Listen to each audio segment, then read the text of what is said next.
তারেক রহমান কয়েকটা জায়গা থেকে নির্বাচন করতেছে। জামাতের আমি বাড়ি হইলো কুলাউড়া, নির্বাচন করে ঢাকা। অসুবিধা আছে? তো মনে করছে গ্রাম অঞ্চলে মানুষ না, যদি কথাটা খাওয়ালে তারে চেষ্টা করে আর কি। যখনই যে ক্ষমতায় আসে, ব্যবসায়ীদের কাছ থেকে যে চাঁদা তোলা হয়, এই চাঁদাগুলো তোলা বন্ধ করতে হবে। মা বোনদের যে মূল্যবোধ আছে, সেই মা বোনদের মূল্যবোধকে জাগিয়ে তুলতে হবে।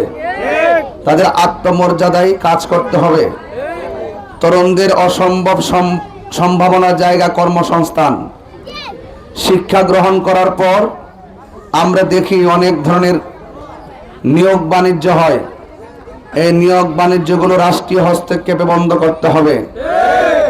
এবং পাশাপাশি আমাদের সামাজিক যে ব্যবস্থা, আমরা দেখি যদি কেউ অন্যায় করে, যদি একটা অন্যায়ভাবে কেউ হাঁস মেরে ফেলে, সেখানে মামলা দেওয়া হয়।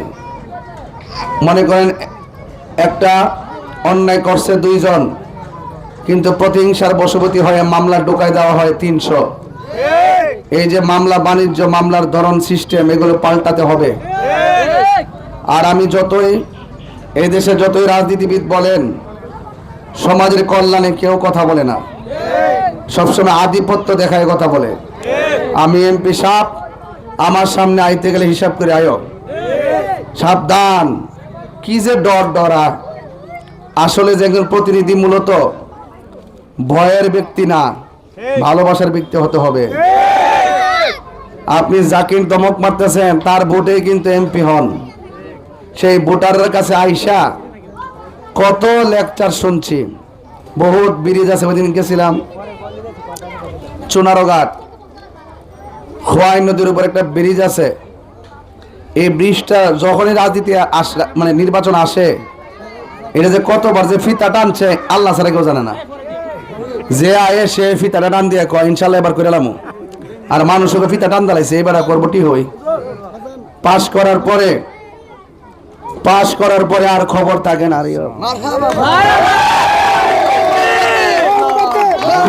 খুশি নেই?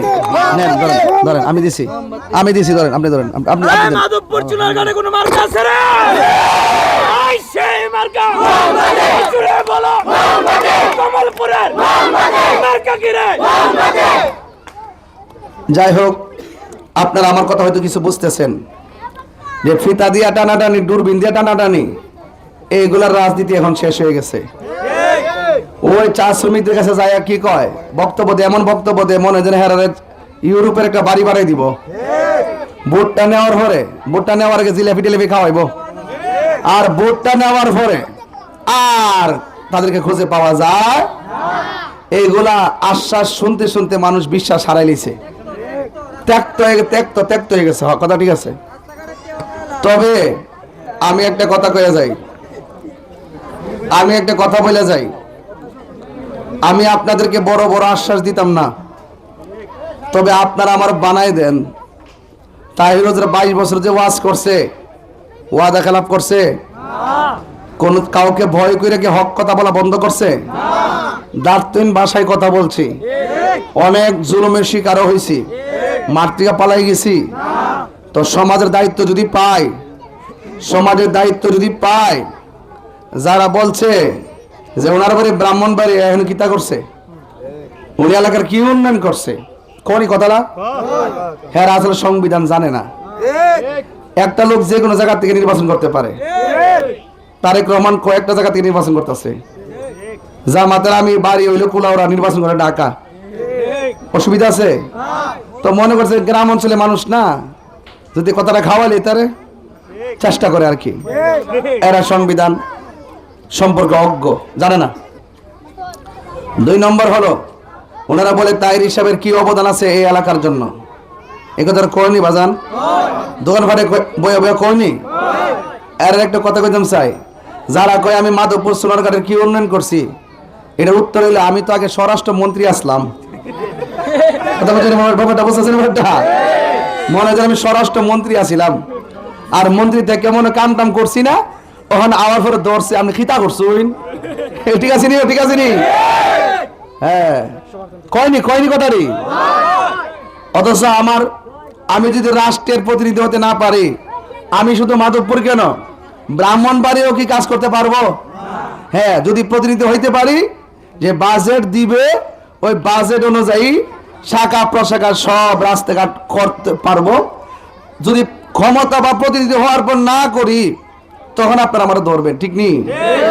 আমি এখন আইসি না ভোট চাইতাম, কি আইসি নিও? শেষ কথা কয়েলাই, আমি আজকে আসছি আপনাদের ভোট চাওয়ার জন্য। আমি যদি ক্ষমতা পাই, আমি যদি প্রতিনিধি হইতে পারি, আল্লাহর রহমতে কথা দিয়া যায়, আমার কাছে শিক্ষা প্রতিষ্ঠান, স্বাস্থ্যসেবা, রাস্তাঘাট, কালভার্ট, ব্রিজ, এগুলো আমার সামন লাগতো না।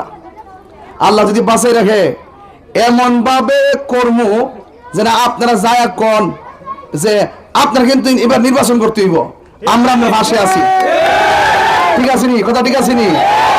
আল্লাহর রহমতে এমন চিত্রই করার চেষ্টা করবো ইনশাল্লাহ।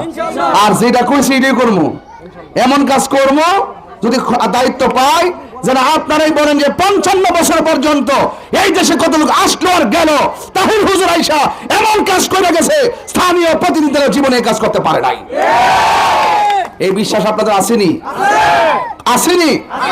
ইনশাল্লাহ এটা আমি করব।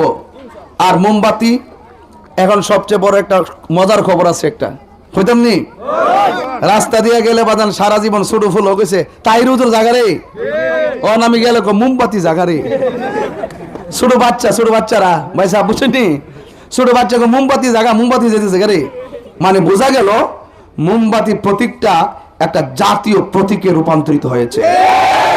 ঘরে ঘরে মোমবাতি জয় গান উঠেছে।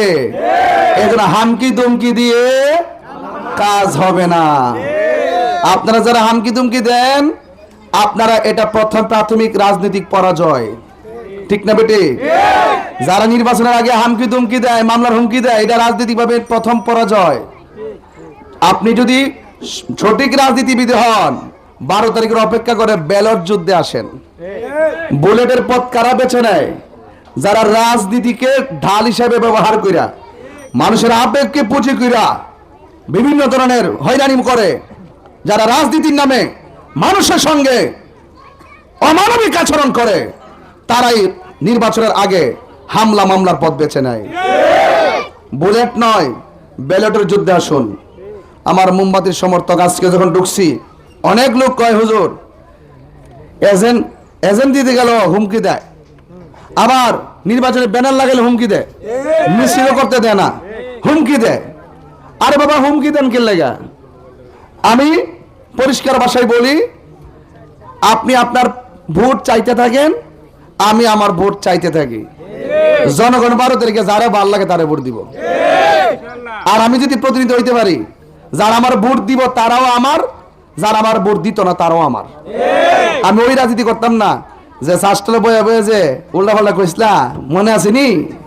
আর আঙ্গু দেশে কিছু এখন আছে রাজনীতিবিদ, লিস্ট করলাম হয়ে গেছে গা, কইসিনি লিস্ট করলাম হয়ে গেছে গা, মামলা কইলাম রেডি, মামলা কিন্তু রেডি। এই কথা যারা কয়, যে রাজনীতিবিদ কয়, এ জানে না যে আমি কিন্তু আমার বাতিজার হুমকি দিছি, আমি গেলে আমার চাচাতো বাইরে হুমকি দিছি। এলাকা ভিত্তিক যে রাজনীতিবিদরা তার প্রতিবেশীকে হুমকি দেয়, এর দ্বারা প্রমাণ হয় সে রাজনীতিকে সঠিকভাবে ধারণ করতে পারে নাই। সে নিজের নীতিকে বিসর্জন দিয়ে সমাজের মানুষের উপরে জুলুম করার পথ খুঁজে নিয়েছে। এগুলা বন্ধ করুন।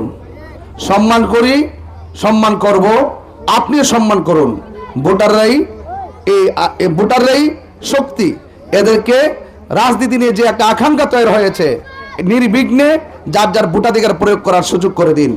আমরা চাই অবাধ, সুষ্ঠু, নিরপেক্ষ, সবার অংশগ্রহণমূলক ভাবে একটি সুন্দর নির্বাচন অনুষ্ঠিত হবে। আপনারা চান কি চান না? কারা কারা চান হাত তুলে দেখান, চান কি চান না?